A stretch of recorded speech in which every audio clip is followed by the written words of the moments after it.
During your time in Lawton, right?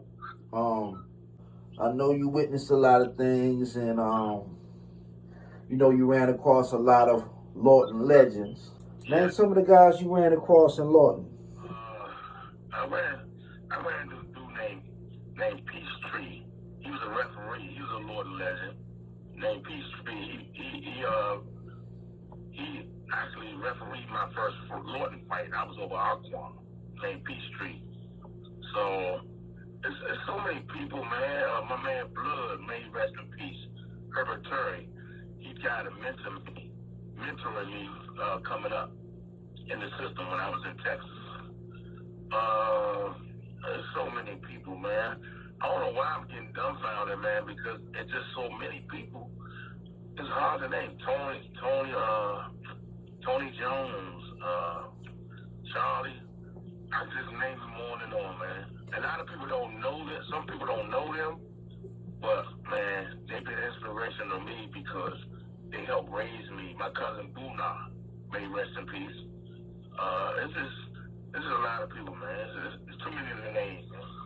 Yeah, Too many yeah. of the names. Did you ever run across Fly? Uh, I, I went across Fly one time when when I was boxing over Youth Center 2. That was actually my first fight. My Melvin was my second fight over Aquan. My first fight, I ran into Fly. He was training a guy, and I really remember when I won my first fight, he was over Youth Center 2, which is called Medium. And when I stepped out the ring after winning my first fight, he was like, "Man, congratulations, man. You fought a good fight." And that was all he said to me, because I never really knew him, but I heard of him. Yeah, that's what he said to me. Okay. I was fighting. Yeah. Yeah. I can imagine, man. He definitely did his Mm-hmm. thing in Lawton at that time. His name still ringing bells. Yeah, yeah. It De- is. Definitely. Like I said, I was never really around him like that, but that one time. Right. Yep. Um. Okay. So the Lawton riots. Was you a part of that incident that took place? Man, yeah. I can remember it like it was just yesterday, man. January, I think it was in January 1988. No, in 1989. The lights went out. That's what happened. This generator went out. Then it came back on. The power went out. Then it came back on. It went out. Came back on. Then it went off for good. And that's how it started. The backup generator didn't work. So after that, everybody just started grabbing their knives, grabbing their stuff. It's hard, start hollering. Oh, we heard it's a ride. So here I am. I'm 21 years old. Me and my two cousins was together. We stood by each other because it was dark, and that's a horrific experience, man, at a young age because there was just so much stuff going on in the ride, and what happened. Me and a dude named Frog, may he rest in peace again. My cousin was telling me to stay in the dorm. I was in 21 dorm. They was telling me to stay in the dorm while they go out and do what they had to do. Well, I don't know what that was. So what happened, I felt like me and Frog looked at each other like, man, we not little kids, man. We ain't gotta stay nowhere. So we ended up getting our knives and going out, into the midst of it. And I'm gonna tell you, man, I done watched a lot of movies where a knife go through you, or a sword or whatever. This is my first time with it. This is not no movies. This is the first time I ever seen somebody get stabbed up close and a sword, like a machete, go right through the person. And when he pulled it out, the dude was already dead before he hit the ground, man. That's all I can say. I'm like, damn, Mm. that was crazy, man. So was That any was crazy. was any correctional officers You hurt? know, I'm glad you asked that because when when riot was going on, they was trying to run. They was running to the captain's office and trying to run, get secure because we done took over the prison. So they was throwing bottles and bricks on her. But I think one lady got trapped, but they didn't rape her. But she ended up, they didn't let her go. But yeah, no, they didn't really get hurt because they was able to get behind the gate real quick at the captain's office. So everybody was saying, we're going to burn the record buildings down. We're going to burn the records office down. They had a building just for the records. They burned people's records office, it destroyed the records. So they were trying to throw Jones in the visitor hall, bottles and rain. I said, man, I told someone, I said, man, I ain't no sense of messing the visitor hall up. Man, fuck that visitor hall. So they just was bombing everywhere. But at the end of the day, when I do know, when all things said and done, when they secured the prison, they had us going, they had everybody going on the football field.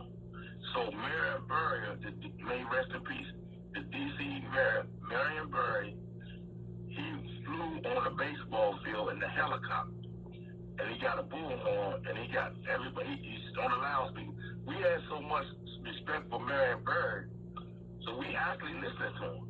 So when we end up going back into our dorms, one by one section at a time. So in the meantime, we burnt the benches because it was a cold night. It had to be the coldest night of the year. So it was cold night. So we had wooden benches. So we set fire in the middle of the football field, burnt so we could stay warm. Yeah. That was a crazy night, man. Yeah, man. I can imagine how wild that was, man. Yeah, it really was, man. So, all right. How did you end up in Texas? What was that process when you ended up in Texas, in the Texas Correctional Facility? Okay, so once they got everybody back into their respective dorms, I think the next day or 2 days, a couple of days later, they questioned each dorm, the FBI questioned each dorm, mainly because they have an idea who it probably was, so they questioned every dorm, 21 dorm, 22, that was called the yard. So they questioned everybody, and everybody was saying the same thing, I don't know, when I was in the dorm, stuff like that, So at the end of the day, when nobody phoned at the time, and ain't nobody tell, so they ended up saying, I got some trick for you, motherfuckers. I think in February, it was February 7th, because I'm good at dates. Some certain dates I'm good at. So I think February 7th or the 8th, they called us out of our young bucks, and we were all met at the gym. I said, man, what's going on? So it was like 72 of us. They called us to the gymnasium, right? And all the time, we didn't know where we was going. And they sent 72 of us and to Texas, got on to Pearsall. They sent 72 of us to Pearsall, Texas. And when we went to Dallas Airport, we were like, man, what the hell? This break on a plane. So we looked at the plane. I said, man, I ain't never been on no plane. And that shit was crazy, man. So we ended up going to Pearsall, Texas. I was on the first load to ever go to Texas. 72 of us. Yep. Yeah, Wow. Man. It's crazy. And another thing I want to address, bro. I mean, people have been, this has been like the word from major cities. People have done time in federal penitentiaries all across the United States. And by you being someone from that city, from DC, and I know you also have heard these rumors as well, the homosexual shit. Can you clear that up for us, man? You don't know what, man? It's crazy because I've been hearing the rumors all through the system. They always say they speak real highly on DC dudes. You go hard, 007, 016, 000, 037, which is Maryland number, 083. I had a Virginia number because that's another story. I have a Virginia number anyway. So what happened they always get stereotyped of being messing with boys, right? And it's a few homies that do that. You know what I'm saying? Right. I get it. You know what I'm saying? But we not known for that. You know what I'm saying? I don't know why people try to stereotype because they have in New Jersey, New York, Delaware, California, well, it don't matter. They got homosexuals all over the place. You know what I'm saying? So I don't know why we get a stereotype of ours mess with them boys. You know what I'm saying? I always say boys, you know what I'm saying? Right. But Right. our stereotype is really going hard if a killer mother that ain't going for nothing. Like back in the day, Silverstein, the owner, the leader of the Arab Brotherhood, Silverstein, I forgot his other name, other dude's name. I think he was the really leader. But they killed Cadillac in the Feds. You know, that was in the 70s before my time. Right. So we always had a history of going hard in the federal system. They got killed. They killed them in Lewisburg. But we always, Myrna, I think it was Lewisburg, but we gotta always, my whole thing is, we have a knack for going hard in the Feds. And once they killed Cadillac, they set them up in the shower and brother. They set them in the shower, killed them in the shower. Police was involved with that.